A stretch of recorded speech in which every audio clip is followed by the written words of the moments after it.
Hello everyone, स्वागत है आपका चैनल थ्रस्ट एजुकेशन में। इस वीडियो के माध्यम से हम देखेंगे बिहार एसआई का प्रैक्टिस सेट देखेंगे। वो भी होगा आपका प्लेटफॉर्म बुक के थ्रू होगा। और आज का सेट नंबर जो है आपका 2 नंबर सेट है। तो आइए देखते हैं। सबसे फर्स्ट क्वेश्चन है, हम क्वेश्चन को जो है जैसे साइंस की क्वेश्चन है उसका ऑप्शन वाइज देखते चलेंगे, बट करेंट अफेयर के क्वेश्चन को जो है हम डायरेक्ट बताते चलेंगे उसका आंसर। और जो है आपका मैथमेटिक्स का क्वेश्चन है वो आप खुद कीजिएगा।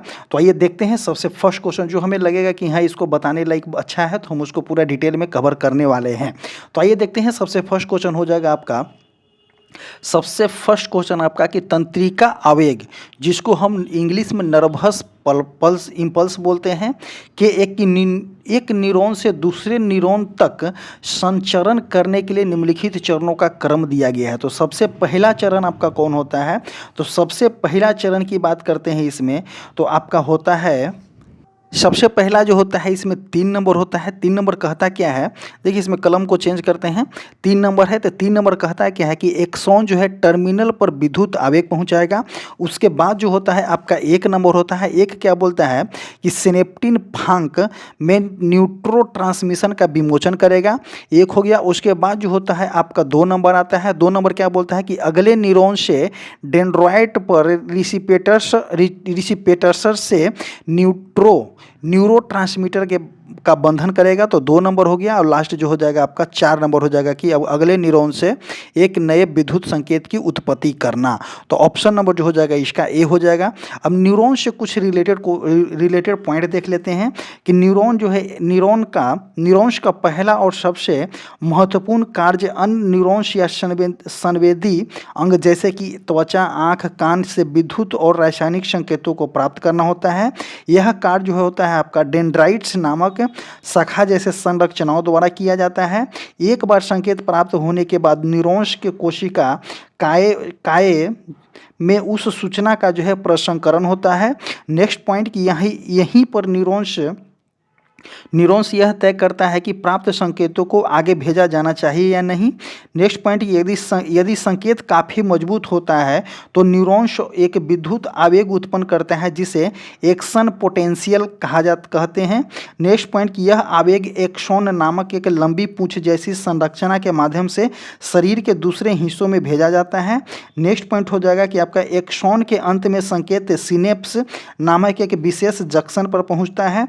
अगला पॉइंट होगा कि यहाँ न्यूरोट्रांसमीटर नामक रसायनों का उपयोग करके संकेत को अगले न्यूरॉन्स, मांसपेशियां, कोशिकाओं या ग्रंथि तक पहुंचाया जाता है। यह संचार ही हमें सोचने या महसूस करने की, कार्य करने की क्षमता देता है। न्यूरॉन्स जो है आपका एक प्रकार का नेटवर्क है जो पूरे शरीर में फैला होता है, जो मस्तिष्क और रीढ़ की हड्डी से शरीर के बाकी हिस्सों तक संदेशों को आदान प्रदान करता है। ये नेक्स्ट हो जाएगा कि यह नेटवर्क शरीर के सभी जो है आपका स्वैच्छिक और अनैच्छिक, स्वैच्छिक जैसे कि आपका चलना, अनैच्छिक जैसे कि आपका धड़कन, दिल की धड़कन हो गया, क्रियाओं को नियंत्रण और समन्वित करता है, जिससे तरल प्रतिवर्ती क्रियाओं से लेकर के जटिल विचार प्रतिक्रिया में शामिल होती है। नेक्स्ट क्वेश्चन देखते हैं। क्वेश्चन नंबर जो हो जाएगा यहाँ पे 2 हो जाएगा कि धमनियाँ मोटी और लचीली दीवार वाली एक रक्त वाहिका होती है, जो बिल्कुल सही हो जाएगा। धमनिया में रक्त उच्च दाब पर बहता है जिसे सहन करने के लिए मोटी दीवार की आवश्यकता होती है। तो ए भी जो हो जाएगा सही हो जाएगा। तो ए और आर दोनों सही है और आर ए का सही व्याख्या भी इसमें देखने को मिलता है। तो ऑप्शन ए जो हो जाएगा यहाँ पे सही हो जाएगा। देखिए हृदय जो है आपका, हृदय रक्त को सीधे धमनिया में उच्च दाब से पंप करता है और धमनिया की मोटी और लचीली दीवारें इसे रक्तचाप को सहन करने के लिए एक अनुकूलन होता है। अगला पॉइंट क्वेश्चन देखेंगे, क्वेश्चन नंबर 3 क्या बोला है कि नेफ्रीडिया जो है आपका कौन सा उत्सर्जन पूछा गया है। उसके बाद देखिए कॉलम ए और कॉलम बी को मिलाना है। तो नेफ्रीडिया जो होता है क्या करता है, तो नेफ्रीडिया कहाँ हो जाएगा, तो केचुआ हो जाएगा, 2 हो जाएगा। मैल पीगी क्या हो जाता है, तो तिलचट्टा हो जाता है। तिलचट्टा देखेंगे कहाँ दिया गया है, तो 4 में दिया गया है। आगे देखेंगे कि ज्वाला कोशिका किसका होता है, तो चपटे कृमि का हो जाएगा, तो हो जाएगा यहाँ पे 1 हो जाएगा।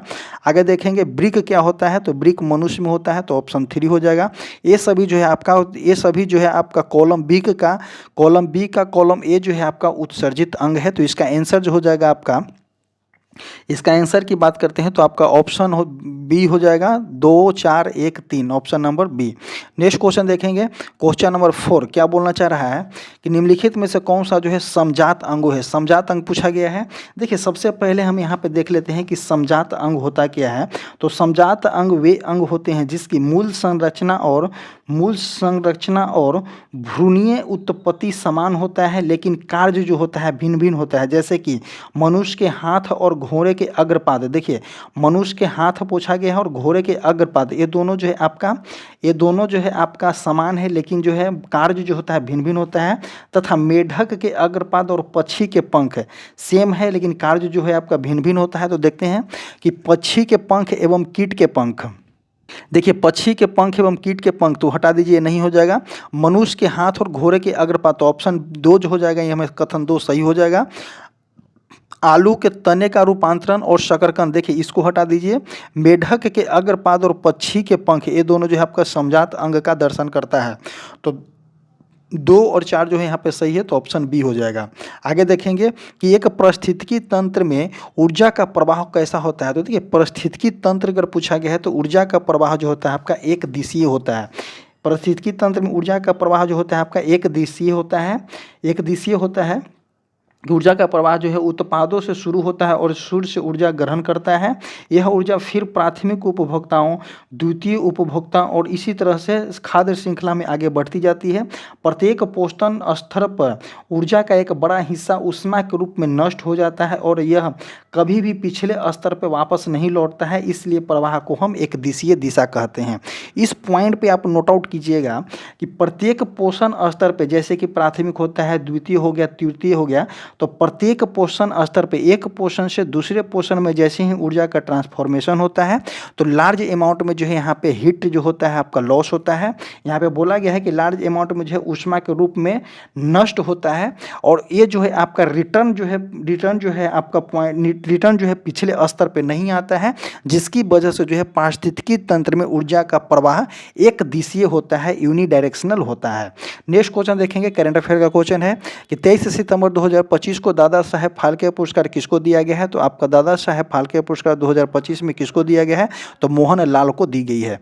नेक्स्ट क्वेश्चन देखेंगे, ये भी करंट अफेयर का क्वेश्चन है कि सितंबर 2025 में किस देश ने विश्व का पहला एआई निर्मित सरकारी मंत्री नियुक्त किया है। तो इसका आंसर जो हो जाएगा आपका एआई निर्मित सरकारी मंत्री नियुक्त किया है, तो इसका आंसर जो हो जाएगा आपका अल्बानिया हो जाएगा।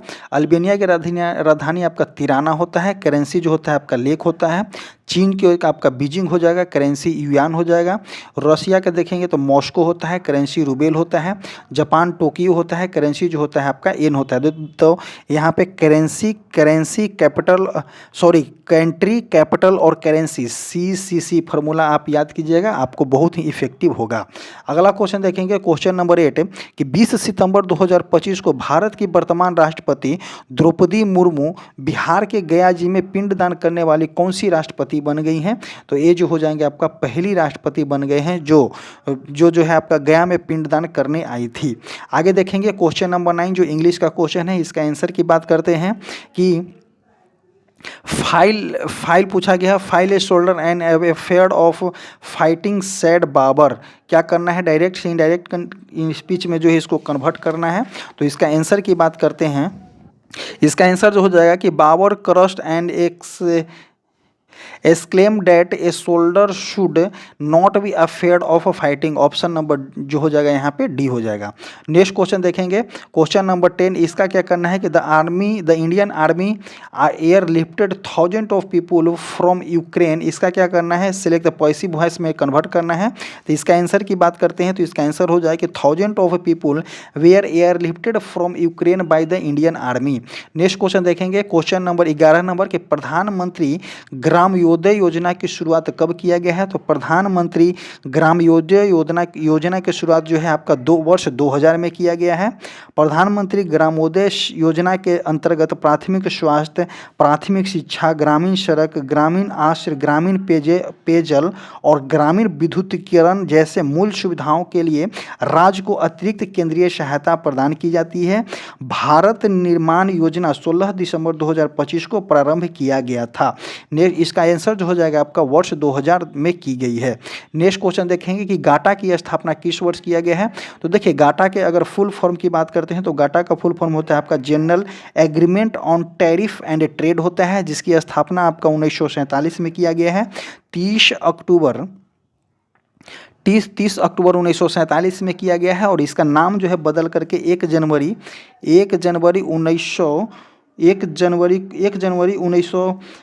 1995 को इसका नाम बदल करके WTO कर दिया गया है, जिसका हेडक्वार्टर आपका जिनेवा में होगा। नेक्स्ट क्वेश्चन देखेंगे 13 नंबर कि किसी बजट में दर्शाया गया राजकोषीय घाटा क्या होता है। तो किसी बजट में दर्शाया गया राजकोषीय घाटा क्या होता है, तो इसको समझेंगे हम कि राजकोषीय घाटा क्या होता है। तो देखते हैं कि राजकोषीय घाटा किसी बजट में कुल गैर ऋण व्यय में से कुल गैर ऋण आय को घटाने पर जो अंतर होता है उसे राजकोषीय घाटा कहते हैं। तो इसका आंसर जो हो जाएगा आपका ऑप्शन नंबर डी हो जाएगा कि कुल गैर ऋण व्यय एवं कुल गैर ऋण आय का अंतर जो होता है आपका राजकोषीय घाटा कहलाता है। आगे देखेंगे कि बेरोजगारी दर क्या है। तो देखिए बेरोजगारी दर जो होता है कुल जनसंख्या में बेरोजगारों को व्यक्तिगत का प्रतिशत, इसका आंसर जो हो जाएगा आपका ये नहीं होगा। श्रम बल में बेरोजगार व्यक्तियों का प्रतिशत जो हो जाएगा ऑप्शन नंबर बी जो हो जाएगा आपका बेरोजगारी दर कहलाता है। बेरोजगारी दर क्या कहलाता है कि श्रम बल में बेरोजगारी व्यक्तियों का प्रतिशत ही जो है आपका बेरोजगारी दर कहलाता है। और कार्यरत लोग एवं कार्य की तलाश में लगे लोग दोनों को मिलाकर के श्रम बल जनसंख्या कहलाती है। नेक्स्ट क्वेश्चन देखेंगे क्वेश्चन नंबर 15 नंबर हो जाएगा कि किस तिथि को भारतीय राष्ट्रीय उपभोक्ता दिवस के रूप में मनाया जाता है। तो भारतीय राष्ट्रीय उपभोक्ता दिवस जो हो जाएगा आपका कब मनाया जाता है, तो 24 दिसंबर को मनाया जाता है। नेक्स्ट क्वेश्चन देखेंगे कि न्यू डेवलपमेंट बैंक के संबंध में निम्नलिखित में से कौन सा कथन सही है। तो देखते हैं इसे पहले ब्रिक्स डेवलपमेंट बैंक के नाम से जाना जाता था, बिल्कुल सही हो जाएगा। इसका मुख्यालय जो है आपका शंघाई में है, ये भी सही हो जाएगा।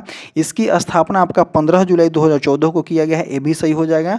तो ऑप्शन नंबर डी जो हो जाएगा यहाँ पे बिल्कुल सही हो जाएगा। A to Z जो है आपका ऑप्शन सही है। नेक्स्ट क्वेश्चन देखेंगे 17 नंबर कि आवधिक श्रम बल सर्वेक्षण वार्षिक रिपोर्ट जुलाई 2023 जून 2024 के अनुसार समान स्थिति में भारत में श्रम बल भागीदारी कितनी है। तो ये जो है आपका डाटा आधारित क्वेश्चन है, इसका आंसर जो हो जाएगा आपका 60.10 है, करेंट अफेयर का क्वेश्चन है। आगे देखेंगे कि अर्थशास्त्र में सीमांत उपयोगिता का निम्न में से क्या अर्थ होता है। तो देखिए अर्थशास्त्र पूछा गया है और सीमांत उपयोगिता पूछा गया है कि उसका जो होता है अर्थ क्या होता है। तो इसके ऊपर हम चर्चा करते हैं कि अर्थशास्त्र में किसी वस्तु या सेवा के उपभोग में इकाई वृद्धि करने पर प्राप्त होने वाले लाभ या संतुष्टि को उस वस्तु या सेवा की उस इकाई स्तर का सीमांत उपयोगिता कहलाती है, जो कि आपका किसी वस्तु या सेवा के इकाई परिवर्तन की उपयोगिता की गणना करता है। तो ऑप्शन नंबर जो हो जाएगा यहाँ पे सी हो जाएगा। नेक्स्ट क्वेश्चन देखेंगे क्वेश्चन नंबर 19 कि सैंडल चोटी जो है आपका कहाँ में है। तो सैंडल चोटी जो हो जाएगा आपका उत्तरी अंडमान में है, डी हो जाएगा। माउंट डिओवली जो है आपका मध्य अंडमान में है, जो सी हो जाएगा। माउंट कोयोब कहाँ में है, तो आपका दक्षिणी अंडमान में है, बी हो जाएगा। अब माउंट थुयर कहाँ हो जाएगा, तो ग्रेट निकोबार। तो इसका आंसर हो जाएगा DCBA ऑप्शन नंबर ए जो हो जाएगा यहाँ पे सही हो जाएगा। नेक्स्ट क्वेश्चन देखेंगे कि भारत की सबसे लंबी सीमा किस देश के साथ लगती है। तो देखिए सबसे लंबी सीमा पूछा गया है, तो आपका बांग्लादेश के साथ लगता है। 4000 कितना लगता है, तो 4097 किलोमीटर लगता है। वही अगर बात करते हैं तो पाकिस्तान के साथ कितना लगता है, तो पाकिस्तान के साथ आपका 3323 किलोमीटर लगता है। नेपाल के साथ भी देख लेते हैं यहाँ पे, तो 1751 लगता है। चाइना के साथ देख लेते हैं, तो चाइना के साथ कितना लगता है, तो भारत और चीन जो हो जाएगा आपका 3488 किलोमीटर लगता है। और सबसे कम सीमा जो है आपका 106 किलोमीटर आपका अफगानिस्तान के साथ लगता है, POK वाले इलाका में। टोटल जो है 7 देशों के साथ सीमा लगती है। 7 देशों में आपका बांग्लादेश हो जाएगा, बांग्लादेश, चीन, बांग्लादेश हो गया, चाइना हो गया। उसके बाद आप बात करते हैं बांग्लादेश, चाइना, पाकिस्तान, भूटान के बारे में बात करते हैं, नेपाल हो गया। नेपाल के बाद हो जाएगा आपका, नेपाल के बाद म्यांमार हो जाएगा, म्यांमार हो गया। उसके बाद अफगानिस्तान हो गया, 4 3 7 हो गया। नेक्स्ट क्वेश्चन देखते हैं कि जब मटर के लंबे पौधे टी और टी दिया गया है। संस्करण से बौने पौधे स्मॉल टी को कराया जाता है तो F1 पीढ़ी में प्राप्त होने वाले पौधे का जीवन रूपी क्या हो जाता है। तो देखिए प्राप्त होने वाले पौधे जो है जीवन रूपी यहाँ से एक टी लेगा और यहाँ के एक स्मॉल टी लेगा, तो ऑप्शन नंबर बी जो हो जाएगा इसका सही हो जाएगा। नेक्स्ट क्वेश्चन देखेंगे कि बीजांड जो पूछा गया है कि बीजांड निषेचन के पश्चात किस संरचना में परिवर्तन होता है। तो जब बीजांड में निषेचन होता है तो किस संरचना में परिवर्तन होता है, तो इसका आंसर जो हो जाएगा आपका बीज बनता है। एक क्वेश्चन यहाँ हम छोड़ दिए कि मानव मस्तिष्क का कौन सा भाग जो है शरीर की मुद्रा को संतुलित करता है। तो शरीर की मुद्रा के संतुलित किसके द्वारा होता है, तो इसका आंसर जो हो जाएगा आपका अनुमस्तिष्क के द्वारा होता है। नेक्स्ट क्वेश्चन देखेंगे, क्वेश्चन नंबर 23, नंबर 22 तो करा दिए, 23 देखते हैं कि क्या बोलता है। 23 बोला गया है कि बीजांड निषेचन के पश्चात किस संरचना में परिवर्तन होता है, तो आपका बीज में जो होता है परिवर्तन होता है, जो ऑप्शन बी हो जाएगा इसका आंसर। पुष्प पादों में दोहरी निषेचन होता है जिसके बाद अंडाशय के अंदर मौजूद बीजांड विकसित होकर के बीज बनता है और इसी प्रक्रिया में अंडाशय फल में विकसित होता है जो बीजों की सुरक्षा करता है। बीज के अंदर भ्रूण होता है जो भविष्य का पौधा होता है। नेक्स्ट क्वेश्चन देखेंगे, क्वेश्चन नंबर जो हो जाएगा 24 नंबर कि कार्बन के निम्नलिखित अपरूपों को उसकी कठोरता के क्रम में व्यवस्थित करना है। तो सबसे कम कठोर कौन सा हो जाता है, ग्रेफाइट होता है। बीच में जो होता है आपका फ्लोरीन होता है और सबसे लास्ट में कौन सा हो जाएगा, तो सबसे ज़्यादा कठोर आपका डायमंड होता है। तो 3, 2, 1 इसका जो हो जाएगा आंसर हो जाएगा। इसका आंसर की बात करते हैं तो 3, 2, 1 हो जाएगा आपका 24 का सी हो जाएगा। नेक्स्ट क्वेश्चन देखेंगे 25 नंबर कि सभी क्षारको होते हैं लेकिन सभी क्षारक क्षार नहीं होते। तो इसका आंसर की बात करते हैं, क्या बोला गया है कि सभी क्षार जो है आपका क्षारक होते हैं लेकिन सभी क्षारक क्षार नहीं होते हैं और सही विकल्प को आपको चुनना है। तो सही विकल्प को चुनना है तो इसका आंसर जो हो जाएगा आपका, और कथन 2 दिया गया है कि फेनोल्फथालीन अम्लीय विलयन में गुलाबी रंग देता है। तो फेनोल्फथालीन अम्लीय विलयन में नहीं जो देता है गुलाबी रंग, ये जो देता है आपका क्षारीय विलयन में गुलाबी रंग देता है। तो ऑप्शन नंबर ए जो हो जाएगा आपका 25 का सही हो जाएगा। इसका एक रेंज होता है 7 जो होता है आपका न्यूट्रल होता है पीएच स्केल में, 7 से एबव जो होता है आपका क्षार होता है, 7 से 14 तक के, 7 से 0 तक के जो होता है आपका अम्लीय होता है। नेक्स्ट क्वेश्चन देखेंगे, क्वेश्चन नंबर 26 नंबर कि चक्रवात मोथा जिसने हाल ही में आंध्र प्रदेश और उड़ीसा के तट को प्रभावित किया है, इस चक्रवात का नामकरण किस देश ने किया है। तो चक्रवात मोथा का नामकरण जो है आपका थाईलैंड के द्वारा किया गया है। थाईलैंड की कैपिटल की बात करते हैं तो बैंकॉक होता है। करेंसी की बात करते हैं तो आपका बहुत होता है। मालदीव के माले होता है। करेंसी जो होता है आपका रुपया होता है। श्रीलंका के जबरधन पूरे कोटेज करेंसी जो हो जाएगा इसका रुपया हो जाएगा। तो कैपिटल, कंट्री, कैपिटल और करेंसी तीनों साथ में देखते चलेंगे। आइए देखते हैं 27 नंबर की अंतर्राष्ट्रीय एक दिवसीय क्रिकेट में सबसे तेज शतक लगाने वाले भारतीय खिलाड़ी कौन बन गए हैं। तो आपका स्मृति मंदाना बन गए हैं। नेक्स्ट क्वेश्चन कि 22 सितंबर 2025 को बिहार के मुख्यमंत्री नीतीश कुमार महिला रोजगार योजना के तहत चयनित कितने महिलाओं को बैंक खाते में 10-10 हज़ार रुपये स्थानांतरण किए हैं। तो इसका आंसर जो हो जाएगा आपका 50 लाख हो जाएगा। नेक्स्ट क्वेश्चन देखेंगे कि निम्न में से कौन सा शब्द जो है उदार का विलोम शब्द है। तो देखिए उदार का विलोम शब्द पूछा गया है कि उदार का विलोम शब्द क्या होता है। तो उदार का विलोम शब्द यहाँ पे आपका हो जाएगा कठोर, option number C. Next question कि जिस पर आक्रमण न किया गया हो इस वाक्यांश में के लिए सही शब्द चुने। जिस पर आक्रमण न किया गया हो तो अनाक्रांति इसका आंसर हो जाएगा, ऑप्शन डी। नेक्स्ट क्वेश्चन कि पिग्मी कहाँ के निवासी हैं। तो पिग्मी जो होते हैं आपका अफ्रीका के निवासी होते हैं। पिग्मी जो है आपका अफ्रीका के निवासी हैं। पिग्मी के रूप में जाने वाले छोटे कद के लोग भूमध्य रेखीय अफ्रीका में फैले हुए हैं। पिग्मी जनजाति के लोग जो है आपका मध्य अफ्रीका महादेश में पाए जाते हैं। पिग्मी जनजाति के मुख्य क्षेत्र के रूप में कांगो बेसिन क्षेत्र को जाना जाता है। आगे देखेंगे कि अफ्रीका महादेश के विभिन्न भागों में पिग्मी जनजाति के कई समूह हैं जिसके बीच भाषा, संस्कृति आदि की भिन्नता होती है। आगे देखेंगे क्वेश्चन नंबर 32 कि ब्रह्मांड वर्ष क्या कहलाता है। तो ब्रह्मांड वर्ष के बारे में चर्चा करते हैं। तो सूर्य अपने सौर मंडल के सभी सदस्यों सहित मिल्की वे गैलेक्सी या एक चक्कर लगाने में जो समय लेता है उसे हम क्या बोलते हैं। तो ब्रह्मांड वर्ष कहते हैं। ब्रह्मांड वर्ष लगभग 25 करोड़ मिल्की वर्ष पृथ्वी वर्ष का होता है। इसका आंसर की बात करते हैं तो देखिए सूर्य के सबसे निकटतम ग्रह बुध द्वारा तो ये तो नहीं होगा। ऑप्शन नंबर ए भी पृथ्वी द्वारा सूर्य का चक्कर, ये भी हटा दीजिए। चंद्रमा द्वारा पृथ्वी का चक्कर, तो इसको भी हटा दीजिए। तो ऑप्शन नंबर जो हो जाएगा यहाँ पे 32 का डी हो जाएगा।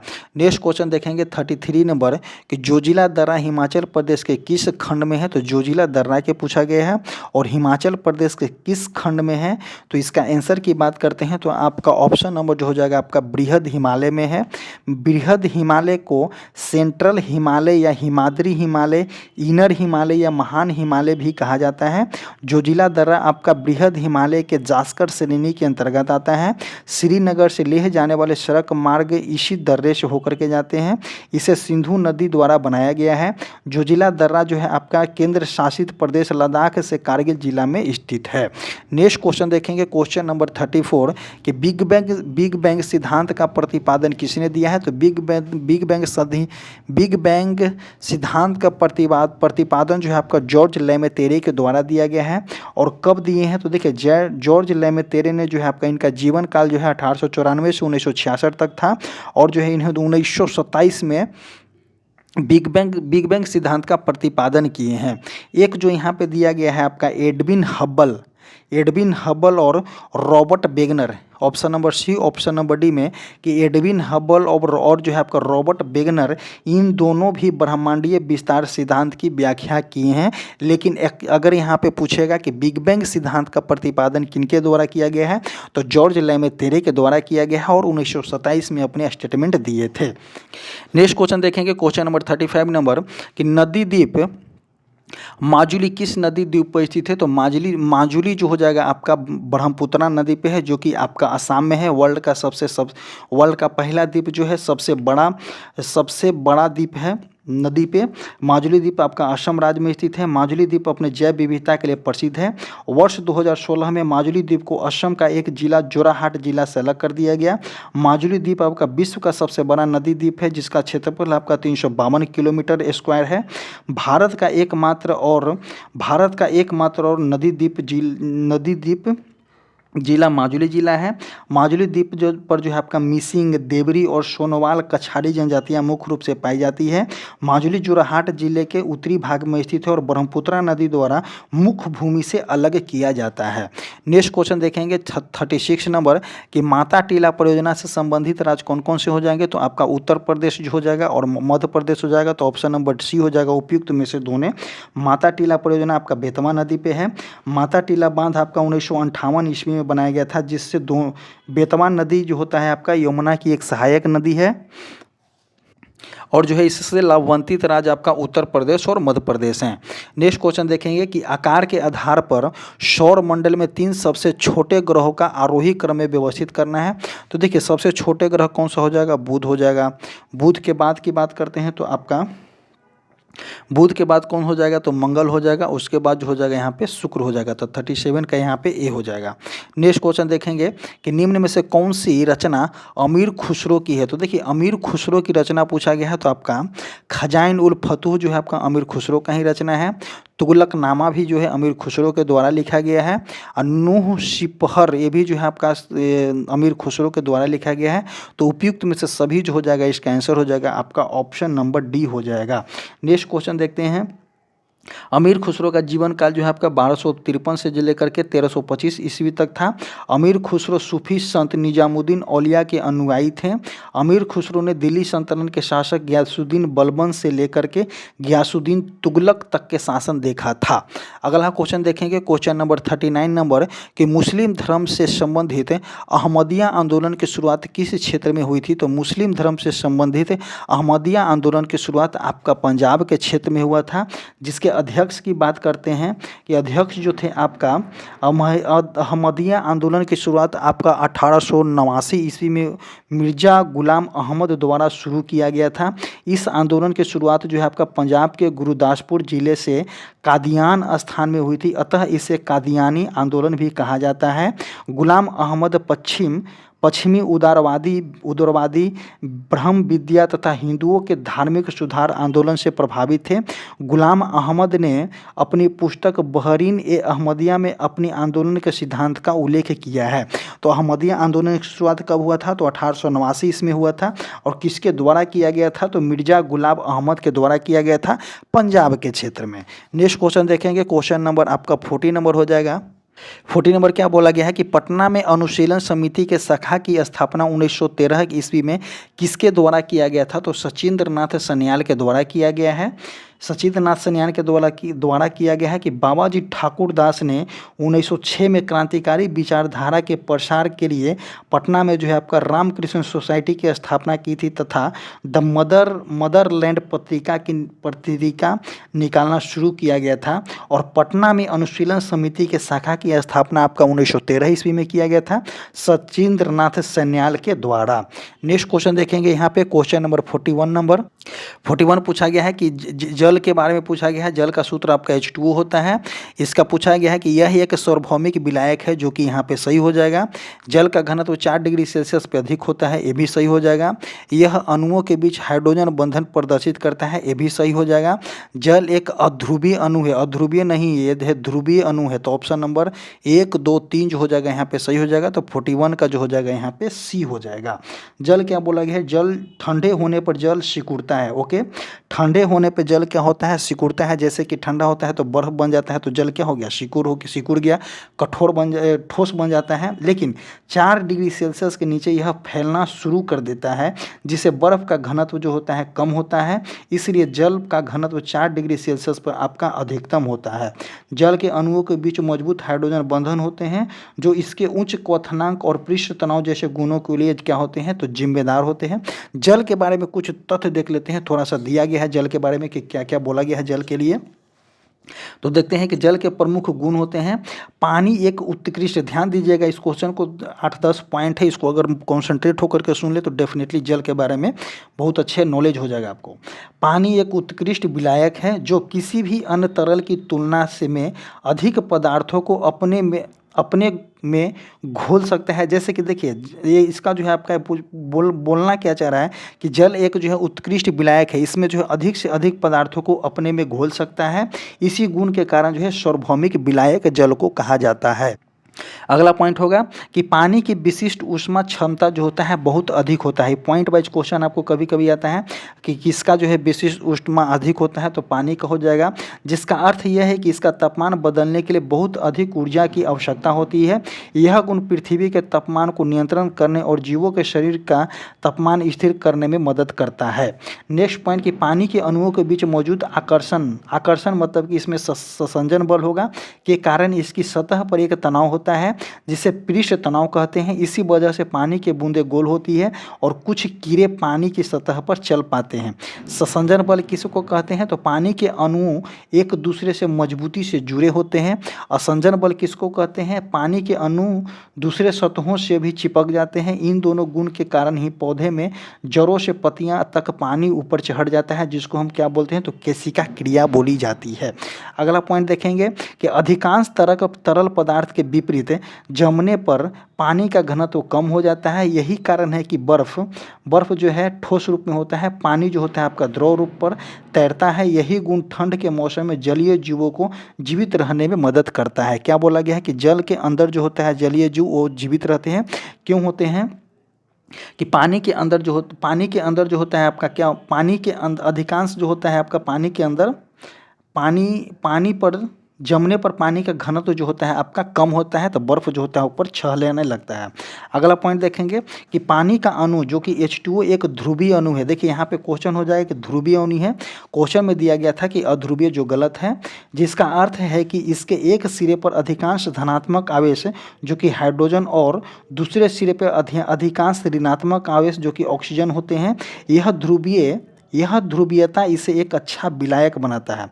शुद्ध पानी का पीएच मान 7 होता है जो इसे उदासीन बनाता है, यानी यह न तो अम्लीय होता है न क्षारीय होता है। नेक्स्ट पॉइंट, पानी जो होता है पारदर्शी होता है जिससे सूर्य का प्रकाश जलीय पौधे तक पहुंच पाता है, वे प्रकाश संश्लेषण कर सकते हैं। नेक्स्ट पॉइंट कि पानी प्रकृति में एकमात्र ऐसा पदार्थ है जो समानतः तीनों अवस्था में पाया जाता है, जैसे कि आप देख सकते हैं ठोस अवस्था में पाया जाता है, द्रव अवस्था में पाया जाता है और गैस अवस्था में भी पानी पाई जाती है। ये सब हो गया पानी का गुण। आगे देखेंगे कि खाने वाला सोडा का रासायनिक सूत्र क्या होता है। तो खाने वाला सोडा का रासायनिक सूत्र की बात करते हैं तो इसका आंसर जो हो जाएगा आपका NaHCO3 हो जाता है खाने वाला सोडा। खाने वाला सोडा इसको हम क्या बोलते हैं तो बेकिंग सोडा भी बोला जाता है, जिसका रासायनिक नाम होता है आपका सोडियम बाइकार्बोनेट या सोडियम हाइड्रोजन कार्बोनेट होता है। यह एक हल्का क्षारीय यौगिक है जिसका उपयोग बेकिंग एंटा एसिड के रूप में, अग्निशमक के रूप में भी की जाती है। एक जो है आपका Na2CO3 यहाँ पे दिया गया है। ये NaOTCO3 जो होता है घोल धोने वाला सोडा होता है जिसे एक मजबूत क्षार बोला जाता है। NaOH दिया गया है तो सोडियम हाइड्रोक्साइड है। CaCO3 दिया है कि आपका कैल्शियम कार्बोनेट है। नेक्स्ट क्वेश्चन देखेंगे, पित्तल जो होता है किन धातु का मिश्रण होता है। तो पित्तल पूछा गया है तो पित्तल जो होता है Cu + Zn धातु का मिक्स होता है, तो ऑप्शन नंबर यहाँ पे बी हो जाएगा। और Cu + Sn जो होता है क्या किसका मिक्सर होता है तो कांसा का मिक्सर होता है। नेक्स्ट क्वेश्चन देखेंगे कि जब मैग्नीशियम रिबन को हवा में जलाया जाता है तब बनने वाला उत्पाद क्या होता है। तो देखिए जैसे ही हम मैग्नीशियम रिबन को हवा में जलाएंगे तो बनने वाला उत्पाद की अगर चर्चा करते हैं तो बनने वाला उत्पाद जो होता है आपका कैल्शियम ऑक्साइड होता है। यह एक संयोजन अभिक्रिया है जिसमें मैग्नीशियम हवा में मौजूद ऑक्सीजन के साथ अभिक्रिया करता है, तो इसका आंसर जो हो जाएगा आपका मैग्नीशियम ऑक्साइड हो जाएगा। अगला देखेंगे नेक्स्ट क्वेश्चन कि निम्नलिखित में से कौन सा थर्मोसेटिंग प्लास्टिक है।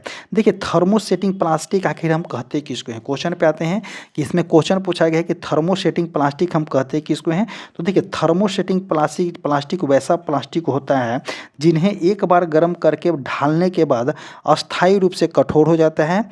उन्हें दोबारा गर्म करके नरम नहीं किया जा सकता है। जैसे कि यहाँ पे ऑप्शन जो हो जाएगा आपका बेकेलाइट हो जाएगा।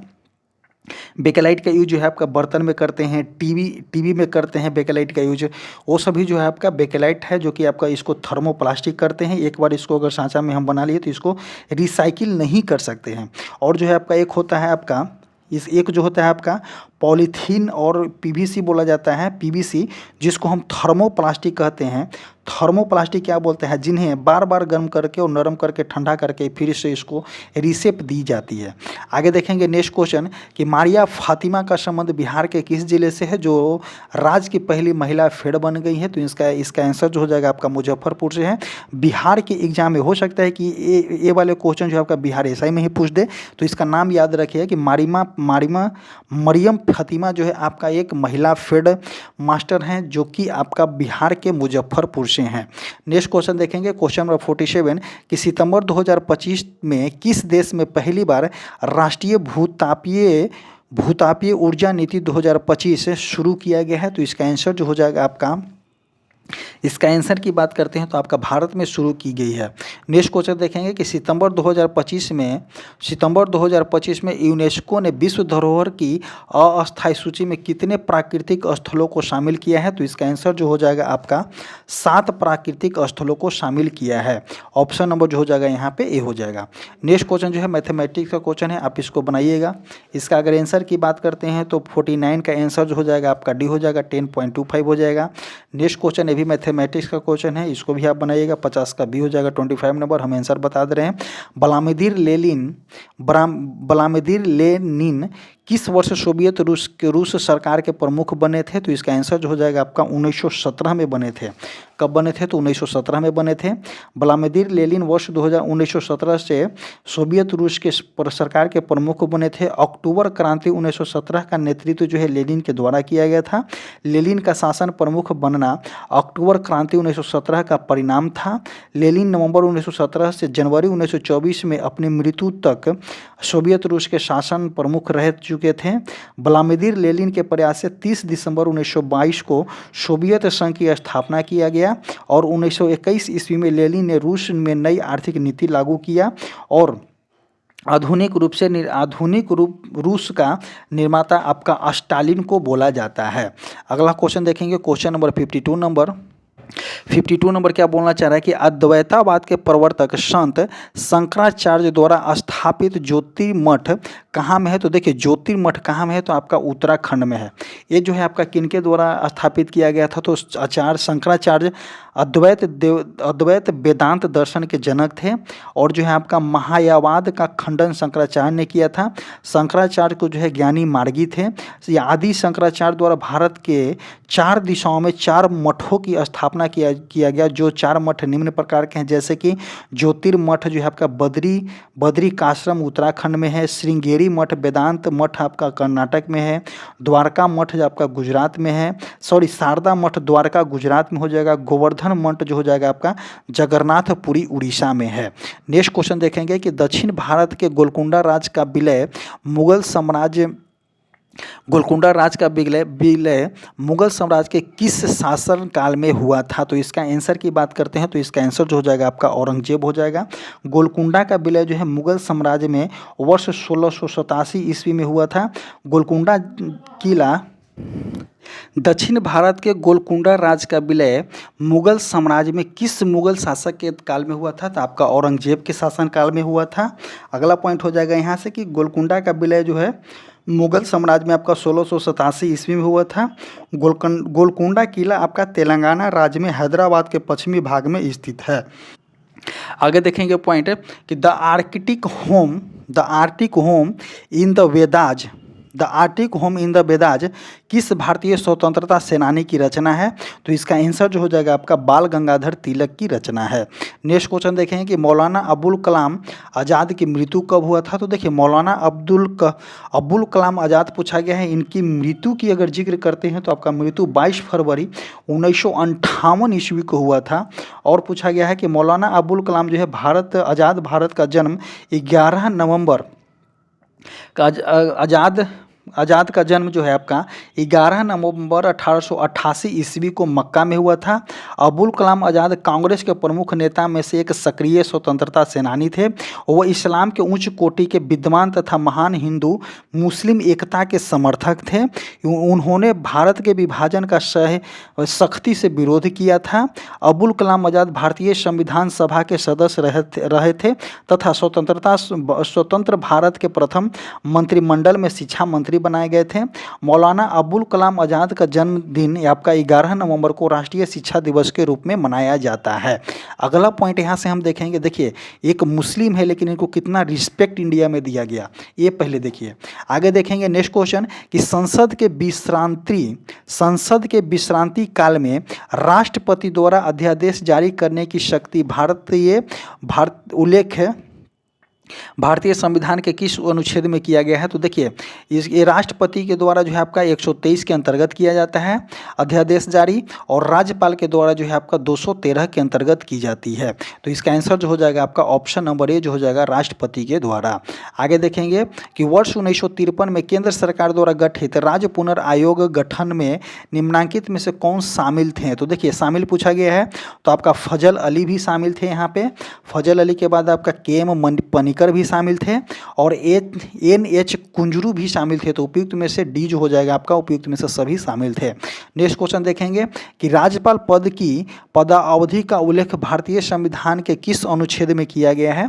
तो देखिए राज्यपाल के पद की अवधि की अगर जिक्र करते हैं तो थोड़ा सा इसको रिलेटेड देख लेंगे। तो देखिए इसका राज्यपाल के जो पद जो होता है आपका राष्ट्रपति के पश्चात प्रयत्न होता है, लेकिन जब अनुच्छेद पूछा गया है इसमें तो अनुच्छेद 156 के अंतर्गत होता है। राज्यपाल राष्ट्रपति का पश्चात पर्यंत पद धारण करेंगे। राज्यपाल आपका राष्ट्रपति को संबोधित करके हस्ताक्षर सहित लेख द्वारा अपना त्यागपत्र करते हैं। इस अनुच्छेद के उपयुक्त दोनों उपबंधों के अधीन रहते हुए राज्यपाल अपने पद ग्रहण की तारीख से 5 वर्ष की अवधि तक पद पे धारण करेंगे, परंतु राज्यपाल अपने पद की अवधि समाप्त हो जाने पर भी तब तक पद पर बने रहेंगे जब तक कि उस पद पर ग्रहण नहीं करता हो। नेक्स्ट देखेंगे यहाँ से कि समानतः यह कहा जाता है कि राज्यपाल जो है राष्ट्रपति के पश्चात प्रयत्न होते हैं और अनुच्छेद 155 के अंतर्गत जो है राज्यपाल की नियुक्ति राष्ट्रपति के द्वारा की जाती है।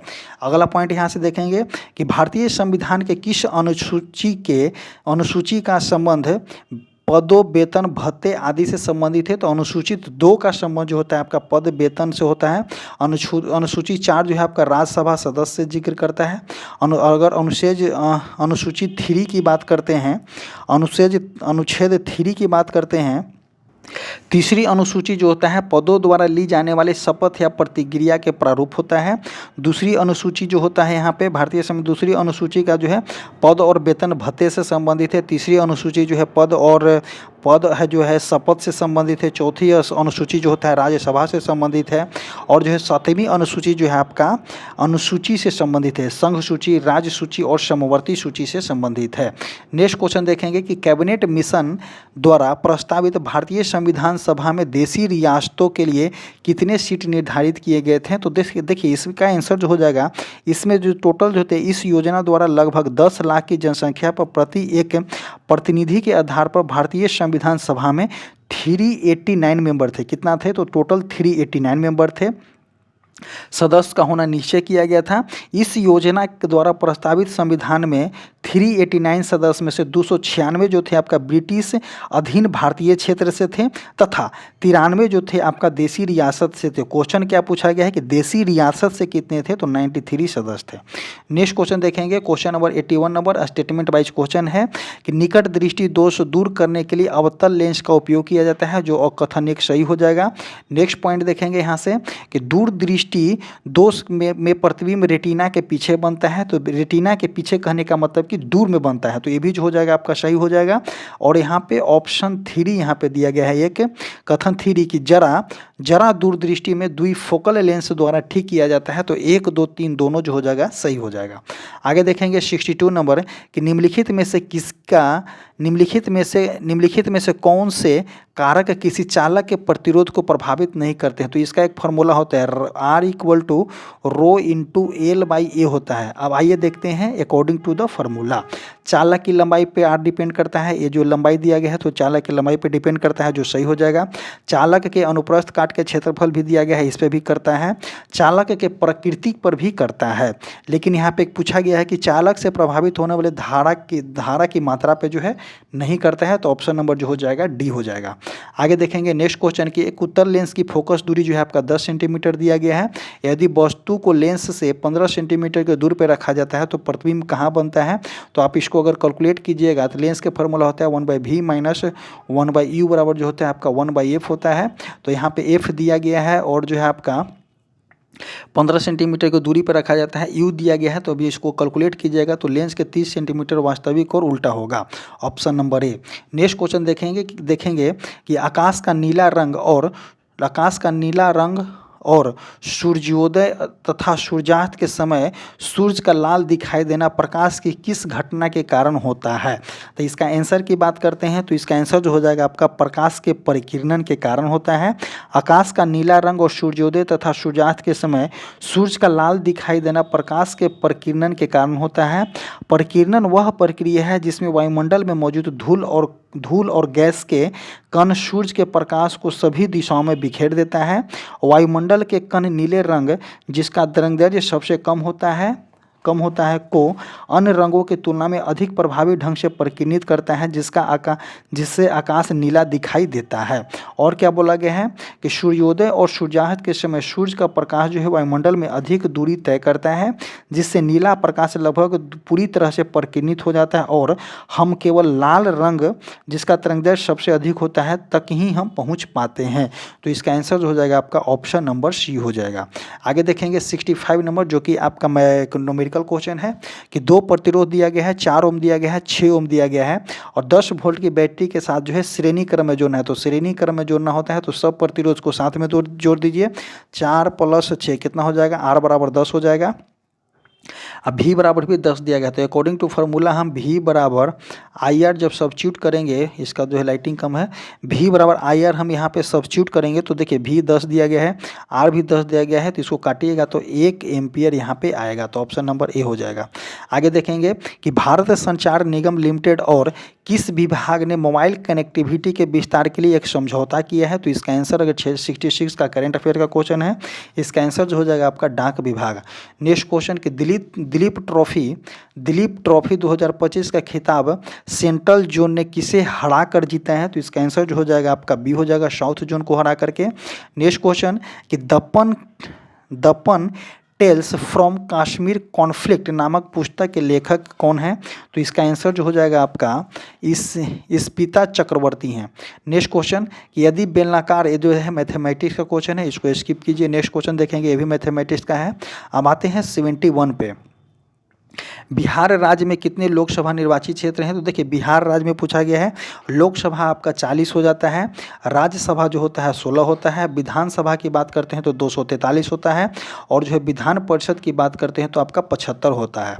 नेक्स्ट क्वेश्चन देखेंगे कि राज्य लोक सेवा आयोग के सदस्यों का पद अवधि क्या होता है, 62 वर्ष काटिए, 65 वर्ष काटिए, 6 वर्ष का कार्यकाल या 62 वर्ष की आयु जो पहले पूरा होता है, तो ये जो होता है किसके लिए, तो लोकसभा के लिए होता है, और 6 वर्ष का कार्यकाल और 65 वर्ष की आयु जो पहले पूरा होता है, ये जो होता है आपका यूपीएससी के अध्यक्ष के लिए होता है। आगे देखेंगे क्वेश्चन नंबर 73 कि संविधान में संशोधन करने की शक्ति, संसद की शक्ति संविधान संशोधन प्रक्रिया उल्लेख संविधान के किस भाग से लिया गया है, तो देखिए संशोधन की चर्चा करता है, तो संशोधन की चर्चा जो है आपका भाग 20 में दिया गया है, और जो है भाग 18 की बात करते हैं तो आपातकाल होता है। संशोधन की चर्चा जो है आपका संविधान संशोधन 3 प्रकार के किया जाता है, लेकिन अनुच्छेद 368 के अंतर्गत 2 प्रकार के संविधान संशोधन को ही स्वीकार किया गया है। साधारण बहुमत से संविधान संशोधन को इससे बाहर रखा गया है। संविधान संशोधन की प्रक्रिया आपका भारतीय संविधान में साउथ अफ्रीका से लिया गया है। संविधान के भाग 14 में संघ और राज्य के अधीन, जो यहाँ पे दिया गया है, संघ और राज्य के अधीन सेवाओं की चर्चा किया गया है, और संविधान के भाग 17 में राज्य भाषा और राजकीय भाषाओं के उल्लेख किया गया है, और संविधान के भाग 18 जो है आपका आपात उपबंध से संबंधित है। नेक्स्ट क्वेश्चन देखेंगे क्वेश्चन नंबर 74 कि भारत के महान्यायवादी अटॉर्नी जनरल ऑफ इंडिया की नियुक्ति किसके द्वारा किया जाता है, तो देखिए भारत के महान्यायवादी पूछा गया है, और जो है अटॉर्नी जनरल ऑफ इंडिया की नियुक्ति जो है किसके द्वारा की जाती है, तो इसका आंसर जो हो जाएगा आपका राष्ट्रपति के द्वारा किया जाता है। महान्यायवादी जो होते हैं राष्ट्रपति के पश्चात प्रयत्न होते हैं। महान्यायवादी का अगर पूछा जाता है, भारत के महान्यायवादी पद का उल्लेख आपका भारतीय संविधान के अनुच्छेद 76 में है, और जो है आपका महान्यायवादी भारत सरकार का प्रथम विधि सलाहकार होता है। भारत का राष्ट्रपति उच्चतम न्यायालय में न्यायाधीश नियुक्ति होने की अर्हता धारण करने वाले किसी भी व्यक्ति को महान्यायवादी नियुक्त कर सकते हैं। महान्यायवादी भारत सरकार की ओर से किसी भी न्यायालय या संसद के किसी भी सदन में उपस्थिति होकर सरकार का पक्ष रख सकता है तथा बहस में भाग ले सकता है। महान्यायवादी जो होता है आपका वेंकट रमन जो है भारत के वर्तमान महान्यायवादी हैं, जो कि इनका अक्टूबर 2025 से कार्यकाल है। आगे देखते हैं नेक्स्ट क्वेश्चन कि किस संविधान संशोधन अधिनियम द्वारा संपत्ति के अधिकार को मौलिक अधिकार से हटा दिया गया है, तो 44वां संविधान संशोधन 1978 के अंतर्गत जो है आपका संपत्ति के अधिकार को मौलिक अधिकार से हटा दिया गया है, जो कि आपका ऑप्शन सी हो जाएगा। इसका जो है आपका भाग 12 के अनुच्छेद 300A में रख दिया गया है। 44वां संविधान संशोधन अधिनियम 42वां संविधान संशोधन से आई विसंगतियों को दूर करने का प्रयास किया गया है। 44वां संविधान संशोधन द्वारा लोकसभा और विधानसभा का कार्यकाल 6 वर्ष से घटा करके 5 वर्ष कर दिया गया है। इस संशोधन द्वारा यह प्रावधान किया गया कि राष्ट्रपति साधारण विधेयक को एक बार पुनः विचार के लिए भेज सकते हैं।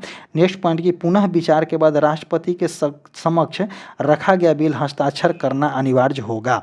नेक्स्ट पॉइंट देखते हैं 76 नंबर कि नेक्स्ट क्वेश्चन यहाँ पे है 76 नंबर के संगीत एकेडमी से प्रतिष्ठित नाट्य कलानिधि पुरस्कार से सम्मानित लक्ष्मी विश्वनाथन किस नृत्य शैली के लिए प्रसिद्ध है? तो लक्ष्मी विश्वनाथन पूछा गया है। तो इनका जो आंसर जो हो जाएगा आपका 76 का किस नृत्य से संबंधित है? तो आपका भरतनाट्यम से संबंधित है। नेक्स्ट क्वेश्चन देखेंगे क्वेश्चन नंबर 77 कि हरित क्रांति अर्थव्यवस्था किस क्षेत्र से संबंधित है? तो देखिए वित्तीय क्षेत्र नहीं होगा, सेवा क्षेत्र, औद्योगिक क्षेत्र नहीं, तो हरित क्रांति का संबंध आपका कृषि क्षेत्र से है, जिसकी आपका स्टार्ट कब किया गया था? तो आपका 1966 में जो है आपका उच्च उपज वाली हाई यील्ड वेराइटी बीजों के लिए जुड़ा हुआ उच्च किस्म कार्यक्रम जो है आपका चलाया गया था, जिसमें से 5 फसल थे। गेहूं, चावल, मक्का, ज्वार, बाजरा के लिए प्रसिद्ध था। और हरित क्रांति शब्द का सर्वप्रथम प्रयोग आपका विलियम गॉड ने 1968 ईस्वी में किया था। अब वैश्विक स्तर पे हरित क्रांति के जनक डॉक्टर नॉर्मन ई बोरलॉग हैं और भारतीय हरित क्रांति के जनक आपका MS स्वामीनाथन है। नेक्स्ट क्वेश्चन देखेंगे क्वेश्चन नंबर 78 कि भारत में पहले एशियाई खेलों का आयोजन कहाँ में किया गया था? तो पहले एशियाई खेलों का आयोजन आपका नई दिल्ली में किया गया था, 1951 में किया गया था। उसके बाद आपका 1982 में किया गया था, जो कि आपका दोनों दिल्ली में किया गया है। नेक्स्ट क्वेश्चन देखेंगे 19वां खेलों का आयोजन जो है आपका कहाँ में किया गया था? तो 19वां खेल आयोजन 2022 में कहाँ में किया गया था? तो चाइना में किया गया है। आगे देखेंगे कि तीसरी पंचवर्षीय योजना 1961 से 1966 में उल्लेख की गई प्रमुख आर्थिक चुनौतियाँ कौन सी थी? तो देखिए 1961 पूछा गया है और 1966 पूछा गया है। इसमें जो था 2 युद्ध लड़ा गया था। एक जो लड़ा गया था 1962 चाइना के साथ लड़ा गया था, एक जो है आपका 1965 पाकिस्तान के साथ लड़ा गया था। तो युद्धकालीन व्यय और संसाधन आवंटन, ऑप्शन नंबर ए जो हो जाएगा इसका आंसर हो जाएगा। आगे देखेंगे कि बसंत त्यौहार अली ए लियांग भारतीय राज्य खालिस्तान में फागुन महीने के पहले बुधवार को मनाया जाता है। तो वे कौन सा त्यौहार जो है आपका मनाया जाता है? तो अली ए लियांग त्यौहार आपका कहाँ में मनाया जाता है? तो असम में मनाई जाती है। नेक्स्ट क्वेश्चन यहाँ पे देखने को मिलता है कि किसी ध्वनि तरंग की आवृत्ति आपका 50 जेड दिया गया है, इसका तरंग दैर्घ्य जो है आपका 4 मीटर दिया गया है। तो ध्वनि की चाल ज्ञात करना है। न्यूमेरिकल का क्वेश्चन होता है, V बराबर n लेमडा होता है। यहाँ पे सब्स्टिट्यूट कीजिए, V बराबर कितना दिया गया है? तो V बराबर तो हमको निकालना है, n का मान जो है आपका कितना दिया गया है? 50 HZ दिया गया है और तरंग दैर्घ्य का मान जो है आपका 4 दिया गया है। तो 5 का 20 कितना हो जाएगा? 200 metre per second, option number C. Next question 82 number के एक विद्युत परिपथ में फ्यूज तार का मुख्य कार्य क्या होता है? तो देखते हैं, वोल्टेज को स्थिर करना बिल्कुल गलत हो जाएगा, धारा को बढ़ाने का काम नहीं करता है, अत्यधिक धारा प्रवाह को रोकना ये हो सकता है, बिजली की खपत को कम करना ये भी नहीं हो जाएगा। तो विद्युत परिपथ में जो है आपका फ्यूज तार को हम इसीलिए यूज करते हैं, जैसे ही ओवरलोडिंग होता है या जो है आपका अधिक से अधिक धारा प्रवाह होता है या किसी भी प्रकार की त्रुटि होती है, तो वहाँ पे जो होता है फ्यूज तार जो होता है कट करके गिर जाती है। उसके लिए जो अत्यधिक धारा प्रवाह को रोकने के लिए यूज किया जाता है और हमारा सर्किट जो होता है सही तरीका से रह जाता है। अगला क्वेश्चन देखेंगे 83 नंबर कि सिंचाई की जरूरतों को अनुकूलित करने के लिए आधुनिक कृषि में उपयोग होने वाली मृदी नमी सेंसर मिट्टी के किस भौतिक गुण को मापते हैं जो पानी की मात्रा के साथ महत्वपूर्ण रूप देता है? तो इसका अगर आंसर की बात करते हो तो आपका विद्युत प्रतिरोधकता इसका आंसर हो जाएगा। विद्युत प्रतिरोधकता इसका आंसर इसलिए होगा कि देखते हैं कि सिंचाई की जरूरतों को अनुकूलित करने के लिए औद्योगिक कृषि में उपयोग होने वाले मृदा नमी सेंसर मिट्टी की विद्युत प्रतिरोधकता को मापता है। पानी एक अच्छा विद्युत चालक है, जबकि सूखी मिट्टी एक जो होता है खराब चालक होती है। आगे देखते हैं कि जब मिट्टी में पानी की मात्रा बढ़ती है तो उसकी चालकता बढ़ जाती है और प्रतिरोधकता जो होता है आपका कम हो जाता है। नेक्स्ट क्वेश्चन देखते हैं क्वेश्चन नंबर 84 नंबर कि पशु चिकित्सकों में गर्भावस्था की जांच के लिए अल्ट्रासाउंडिंग इमेजिंग का उपयोग किया जाता है। यह तकनीक किस भौतिक सिद्धांत पे काम करती है? यहाँ पे पशु पूछ लीजिए या मानव पूछ लीजिए, तो एक्सरे पर नहीं कार्य करता है। शरीर के ऊतकों से उच्च आवृत्ति वाले ध्वनि तरंगों का परावर्तन किया जाता है। तो ऑप्शन नंबर बी जो हो जाएगा यहाँ पे ऑप्शन नंबर बी जो हो जाएगा आंसर हो जाएगा। नेक्स्ट क्वेश्चन देखेंगे 85 नंबर कि बिजली संयंत्रों और कारखानों से गर्म पानी को सीधे नदियों या झीलों में छोड़ने से ऊष्मीय प्रदूषण होता है। इसका जलीय जीवन पर सबसे महत्वपूर्ण भौतिक प्रभाव क्या पड़ता है? तो देखेंगे कि पानी का घनत्व घटता है, इसको हटा दीजिए। यह पानी के क्वथनांक को कम कर देता है, इसको भी घटा दीजिए। यह पानी में घुली ऑक्सीजन, जो डिसॉल्व ऑक्सीजन जो होती है, उसकी मात्रा को कम कर देता है। जैसे कि अगर बात करते हैं कि डायरेक्ट गर्म पानी को अगर नॉर्मल पानी में छोड़ देते हैं तो पानी में क्या घुलनशील होता है? तो ऑक्सीजन जो होता है पानी में घुलनशील होता है। और जैसे ही ऑक्सीजन पानी में घुलनशील होता है तो जीव जंतु जो होते हैं पानी में घुलनशील ऑक्सीजन से ही जो है अपने श्वसन क्रिया करते हैं।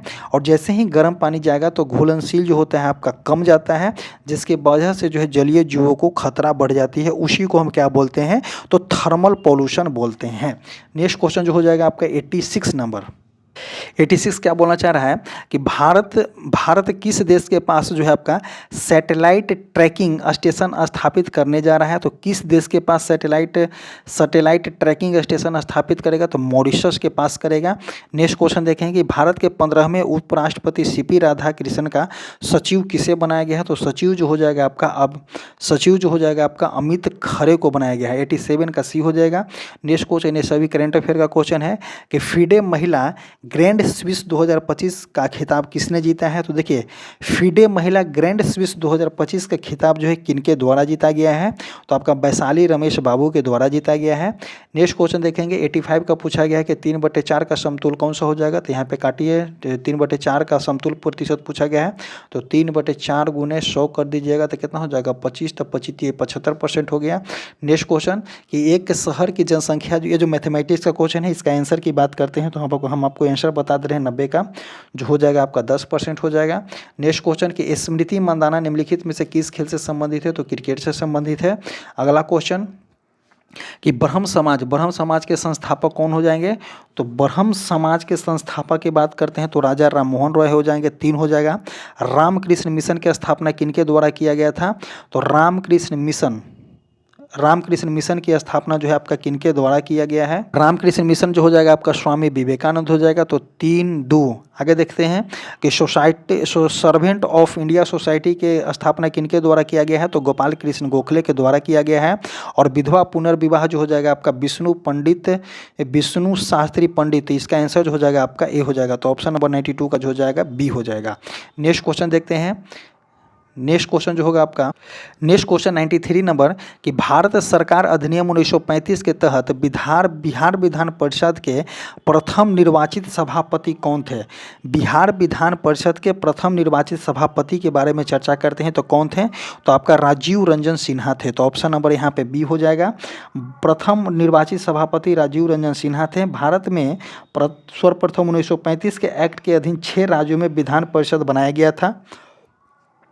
आपका आगे बात करते हैं कि राजीव रंजन प्रसाद जो है आपका 1937 से 1948 तक जो है विधान परिषद के सभापति थे। वर्तमान में भारत में 6 राज्यों में विधान परिषद हैं। आगे देखते हैं कि बिहार विधान परिषद की प्रथम महिला सभापति जो था आपका नईमा खातून हैदर थी। और आगे बात करते हैं कि संविधान के अनुच्छेद 169 के अंतर्गत विधान परिषद के निर्माण तथा उत्साद की प्रक्रिया का उल्लेख किया गया है। संबंधित राज्य के विधानसभा से के प्रस्ताव पर संसद साधारण बहुमत से बना सकते हैं। संविधान के अनुच्छेद 171 के अनुसार किसी भी राज्य का विधान परिषद में सदस्यों की कुल संख्या विधानसभा के सदस्यों की कुल संख्या का 1/3 से अधिक नहीं होगी, परंतु किसी भी राज्य की विधान परिषद के सदस्यों की संख्या कुल संख्या का 40 से कम नहीं होना चाहिए। नेक्स्ट क्वेश्चन देखेंगे, अगर एट प्रेजेंट करते हैं तो बिहार में जो है आपका 75 गो हो जाएगा। नेक्स्ट क्वेश्चन देखेंगे कश्मीर घाटी किस प्रकार की घाटी है? तो कश्मीर घाटी एक प्रकार का जो है अपर्दजन्य घाटी है। ऑप्शन नंबर सी हो जाएगा। सोन नदी का उत्पत्ति स्थल अमरकंटक कहाँ स्थित है? तो अमरकंटक पूछा गया है कहाँ स्थित है? तो अमरकंटक जो हो जाएगा आपका मैकालू, अमरकंटक जो हो जाएगा आपका कहाँ में है? तो मैकालू श्रेणी में है।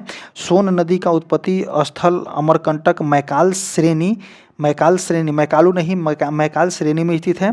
सोन नदी के उद्गम को, और ये अफवाह या प्रतिरूप का एक बढ़िया उदाहरण माना जाता है, क्योंकि अमरकंटक से पूर्व दिशा में तो नर्मदा नदी निकलती है। सोन नदी की कुल लंबाई आपका 780 किलोमीटर होता है। सोन नदी कैमूर के पठार के दक्षिण से बिहार में प्रवेश कर गंगा सोन के दोआब में बिहार के जो है उपजाऊ मैदान बनाती है।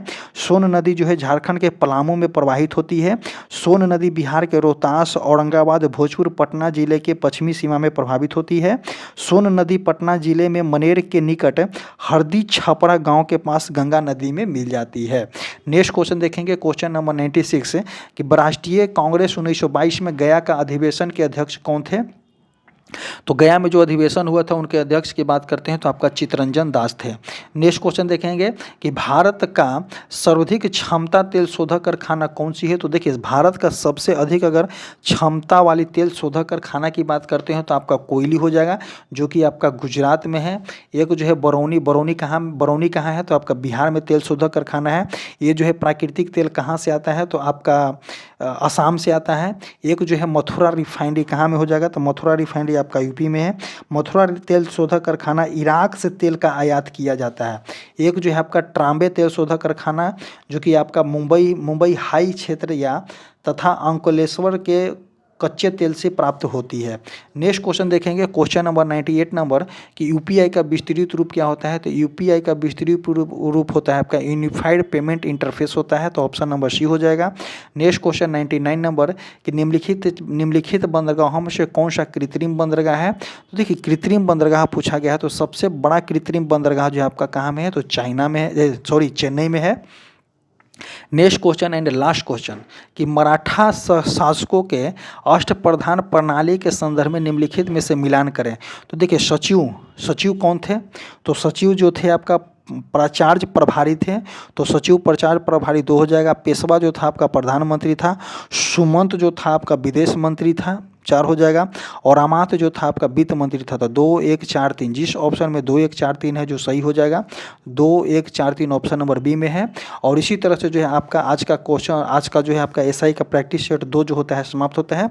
आपको रेगुलर वाइज में जो है प्रैक्टिस सेट मिलते रहेगा। कभी प्लेटफॉर्म बुक से मिलेगा, एडिटोरिया बुक से मिलेगा, न्यू वाला एडिटोरिया बुक वॉल्यूम 3 आने वाला है उससे भी कराया जाएगा। तो आप जो है निश्चित होकर के देखते रहें। और आपको बता दें, जो हमारा टेलीग्राम चैनल है, कमेंट बॉक्स और डिस्क्रिप्शन बॉक्स में टेलीग्राम का लिंक पिन कर दिया गया है, जाइए और टेलीग्राम चैनल से जुड़िए। और आपको बता दें कि बहुत ही इफेक्टिव यहाँ से आपको क्वेश्चन देखने को मिल रहा है। ये बुक जो होता है एग्जाम के लिए बहुत इंपॉर्टेंट बुक है। आप एक बार अगर कॉन्सेंट्रेट होकर के इस बुक को, अब इस वीडियो को देख लेते हैं तो डेफिनेटली जो है आप अच्छे मार्क्स लेकर के आ सकते हैं। इसी तरह से जो होता है वीडियो समाप्त होता है। अगर आपको PDF चाहिए तो आप हमें जो है टेलीग्राम चैनल से ज्वाइन कर लीजिए, वहाँ पे PDF मिल जाएगा। अगर आपको PDF चाहिए तो आप जो है हमारे व्हाट्सएप पे मैसेज कर दीजिएगा, आपको वहाँ पे PDF डायरेक्ट भेज दी जाएगी। इसी तरह से जो होता है वीडियो समाप्त होता है। Thank you.